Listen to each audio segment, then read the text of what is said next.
Vamos lá, gente, tudo bem? Tudo em ordem? Vamos continuando aqui a nossa leitura. Estou lendo Orígenes Lessa.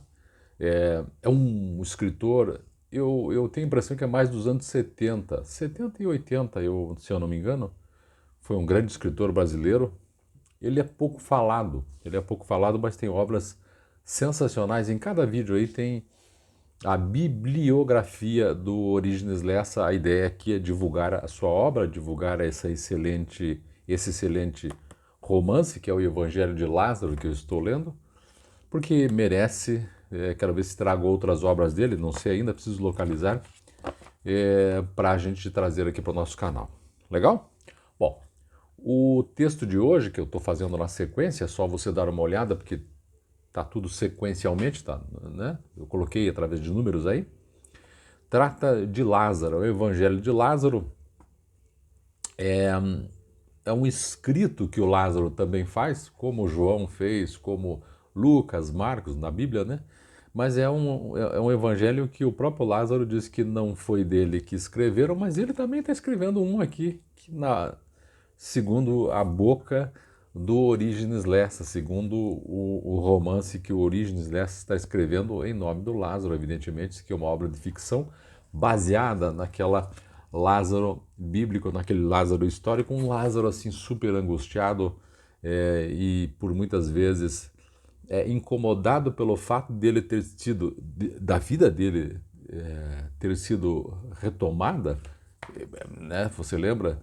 Ele acabou tendo a ressurreição a seu favor e ele faz pouco em favor do cristianismo, ele faz pouco em favor do mestre, é muito medroso também. E ele está vivendo uma época em que Jesus Cristo já morreu, né, historicamente, e ele não consegue também dizer que ele é um milagre vivo de Cristo, né? Mais ou menos assim. Ele disse, obviamente, mas ele é muito medroso, digamos assim. Vamos lá? Ó, tô na página 43, vou iniciar aqui agora o capítulo 26. 26. Bacana? Deixa eu só mostrar para você, é um livro físico.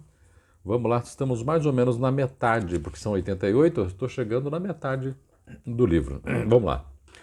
De modo que eu não posso evocar como testemunha a entrada triunfal de Jesus em Jerusalém no primeiro dia de semana seguinte.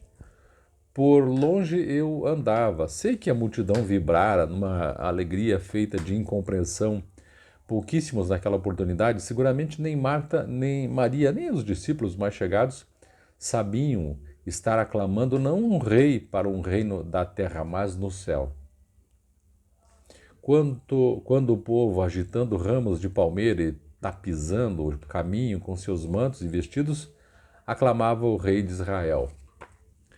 Aqui eu acho que biblicamente é o domingo de Ramos, né? A entrada triunfal está lá no Novo Testamento, a entrada triunfal de Jesus em Jerusalém. Isso tem um fundamento, deixa eu só fazer aqui um parênteses. Isso tem um fundamento histórico importante na história de Jesus Cristo e também na história do cristianismo, porque aqui e ele vai falar no texto, ele já começou a falar, há uma ligeira confusão entre Jesus, o rei de Israel, aqui, como se ele fosse um estadista, como se ele fosse tomar o poder, quando na verdade ele próprio dizia, Jesus Cristo dizia que o reino dele não era desse mundo. Então a grande preocupação do domínio romano na época era que se surgissem novos líderes populares. E o medo de Roma era que realmente naquela oportunidade estava surgindo um novo líder judeu. Até podia ser líder judeu, não tem? Mas essa não é a ideia de Jesus Cristo. A ideia dele era pregar uma nova possibilidade. Não sei se ele imaginava que seria uma religião, o cristianismo, mas aqui ele entra como rei, sendo aclamado em Jerusalém como rei de Israel. Voltando. Hosana, Hosana. A grande maioria, impressionada, como sempre, mais pelos milagres que pela pregação, estava certa de que bastava um pequeno milagre a mais para dar por terra com o domínio romano e restaurar o reino material de Deus. Olha que interessante, essa junção do celeste, do celestial de Deus com o terreno, na cabeça aqui, óbvio, num romance, né, das pessoas, ia ser, puxa, que legal, Israel vai ser o lugar bacana de se viver, sendo aclamando-se Jesus, né? Isso é uma parte da população, não todos, evidentemente, que, segundo Lázaro aqui no seu romance, as pessoas estavam muito mais impressionadas com os milagres, e realmente são milagres impressionantes, né, que Jesus fazia na terra, do que exatamente com a sua pregação, com a sua palavra, que era uma pregação diferente daquela pregação dos judeus, porque Jesus pregava amor, amor ao próximo e amor a si mesmo, né? Amar ao próximo como a ti mesmo. Vamos lá? Mal imaginavam os dolorosos sofrimentos, afinal, tão claramente anunciados pelo Messias, ao Messias que a seguir viriam. Os dias dramáticos da paixão se aproximavam. A traição, o encarceramento, a humilhação suprema de ser cuspido, escarnecido e vergastado por todos os soldados boçais e por falsos príncipes do povo, a agonia de Getsemane, a negação de Pedro, a fuga dos discípulos mais chegados, eu fugiria antes.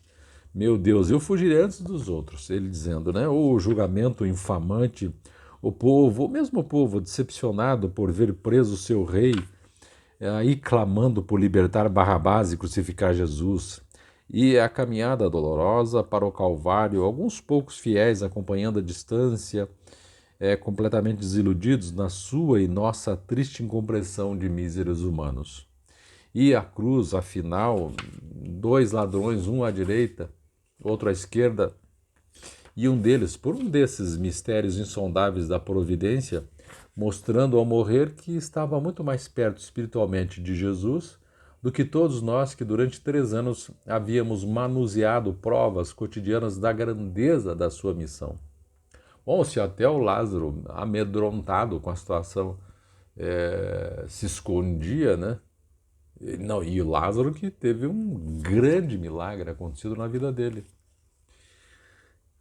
Depois veio tudo mais que é tão doloroso recordar, principalmente porque, com exceções raríssimas, o sofrimento de todos, sincero e profundo, era apenas de compaixão, de pena, de amor e, por que não, de coração desiludido. Sofríamos, eles que eu andava foragido pela injustiça que atingira Jesus. Sofríamos, eles, pela cegueira ingrata do destino. Ele se coloca nessa situação de sofríamos, né, por conta da perda do mestre, mas ele diz eles, porque ele ficava amedrontado. E quantos de nós, sangrando, não víamos no Calvário apenas um ponto final do mais belo sonho já sonhado na terra? Porque durante 3 dias o Filho do Homem esteve morto, menos na cruz e na sepultura que no coração de seus discípulos mais fiéis, de seus mais devotados servidores. Maria, Marta, Pedro, André, Felipe, Tiago, Mateus, talvez até de João. Aqui nós terminamos este capítulo. Vou continuar. Então aqui ele lembrou o quanto Jesus sofreu desde a entrada triunfal em Jerusalém, que seria mais ou menos o início de todo o problema, que é problema, mas que não é problema, porque Jesus Cristo já sabia que ia acontecer e ele veio exatamente para isso, né? Nos seus 33 anos de vida foram todos endereçados para essa morte e daí ter a ressurreição, que é a base da religião cristã. Porque se Jesus Cristo não tivesse ressuscitado, e até hoje procura um túmulo de Jesus, né?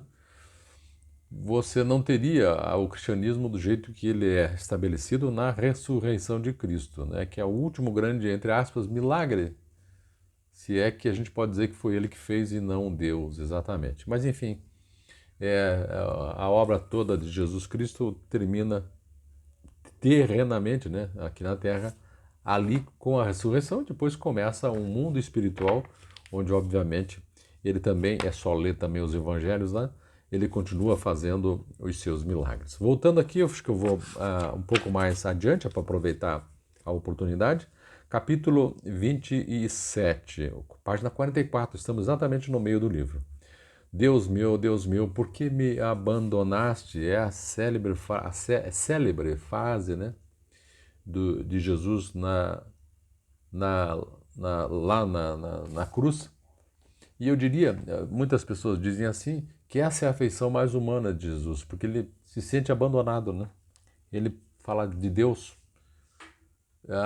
que é a porção mesmo mais humana, de sofrimento, né? Parece que ali, nesse momento, ele era mais homem do que especialmente Deus, ou Filho de Deus, né? Vamos lá. Jesus morrera. Ele dissera que morreria e ressuscitaria por nós, mas nós, quem sou eu para entrar nesse nós? Repito, envergonhado, apenas estávamos acreditando, porque a nossa vista na sua morte, porque a morte de Jesus Cristo era visível, né? Sabíamos apenas que morrera. Seria difícil saber hoje quem acreditava piamente na ressurreição. Tão morto estiver e a sua morte causara tão abalo que o próprio centurião romano e seus companheiros impressionados o reconheceram como filho de Deus, que não foi preciso quebrar-lhe as pernas, como fizeram com os outros dois crucificados, para apressar-lhes a morte, cumprindo assim uma antiga profecia a profecia dizia que Jesus Cristo não teria a perna quebrada. Eles faziam isso para acelerar a morte, né? Porque se você lembrar como é que é feita a crucificação, os pés ficam apoiados em alguma coisa. Então, quando você quebra a perna, você tira o apoio. E também simbolicamente é muito interessante, porque se você quebra a perna, você tira o apoio terreno também, né? Isto é, o corpo não se apoia em mais nada. Olha que interessante nessa análise. O corpo não se apoiando em mais nada, ele naturalmente vai, né, vai descansando e vai morrer, porque aí o sofrimento fica maior ainda. Vamos lá. José de Arimateia, discípulo oculto de Jesus por medo dos judeus, deu uma prova de coragem que os outros não souberam dar. Foi a Pilatos, porque José de Arimateia era um cara de mais grana, e ele seguia Jesus. Só que não era aquele seguidor assim, não tinha nada a ver com um discípulo, era um seguidor. Só que como ele tinha dinheiro, ele tinha terras, ele tinha sepultura. Esta sepultura é que vai abrigar o corpo de Cristo, ele vai dizer aqui. Ó. Então, o José de Arimateia foi a Pilatos, que é o chefão, né? Pedindo permissão para retirar o corpo de Jesus e enterrá-lo. Outro discípulo, o culto também, o Nicodemos, acorreu ungindo-lhe o corpo com mirra e aloés. Era costume fazer isso, né? Então o Nicodemos ou fez ou pagou, e o José de Arimateia financiou o enterro de Jesus Cristo. Outro discípulo também, então o Nicodemos, acorreu ungindo-lhe o corpo com mirra e aloés, lavando o corpo, e o mestre foi sepultado num sepulcro novo. Então, um sepulcro, na minha concepção, que não havia sido usado ainda, no horto, quer dizer, no cemitério local deles lá, onde ninguém antes havia sido colocado. Soldados romanos, especialmente solicitados pelos príncipes dos judeus, para evitar qualquer tramóia dos discípulos, guardavam-lhe a sepultura. Porque aqui, biblicamente é assim, os chefões dos judeus pensando assim, bom, o Jesus em vida dizia que ele ressuscitaria no terceiro dia. Então, para evitar que algum discípulo dele venha, roube o corpo e diga, ressuscitou, o povo, esses príncipes judeus, né, nada de príncipe, mas esses governantes judeus pediram para Roma, que é quem mandava, assim, coloquem guardas ali para ficar de olho, porque esses caras vão aprontar. Depois eles vão dizer que Cristo ressuscitou. No primeiro dia da semana veio a gloriosa confirmação de tudo aquilo em que já devíamos ter acreditado plenamente, que é a ressurreição de Cristo. Maria Madalena e Maria, mãe de Tiago e Joana, e outras mulheres vindas da Galiléia foram ao sepulcro, levando especiarias que haviam preparado no seu amor tão desamparado por Jesus. Acharam o sepulcro aberto e um anjo, com a aparência de um relâmpago, contavam elas mais tarde. E o anjo dizia assim para elas. E é interessante, aqui ele não está descrevendo onde estão os soldados, né? Os soldados estavam lá para guardar o túmulo. O anjo disse para essas senhoras: por que buscar entre os mortos aquele que vive? Isto é, que vieram fazer o que aqui se ele não morreu, ele está vivo? E muitos souberam na ocasião, e muitos testemunharam depois das muitas provas da ressurreição. Vivem ainda inúmeras dessas testemunhas privilegiadas da glória de Deus, e suas narrativas são instrumento divino para um sem fim de conversões.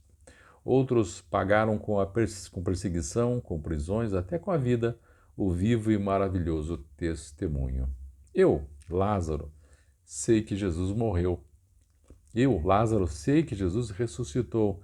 E também eu, Lázaro, sei que Jesus foi elevado aos céus depois de ter visitado uma última vez a minha Betânia, onde eu, Lázaro, não estava também. Eu sei, eu acredito, eu conheci as muitas testemunhas, eu fui ressuscitado por Jesus,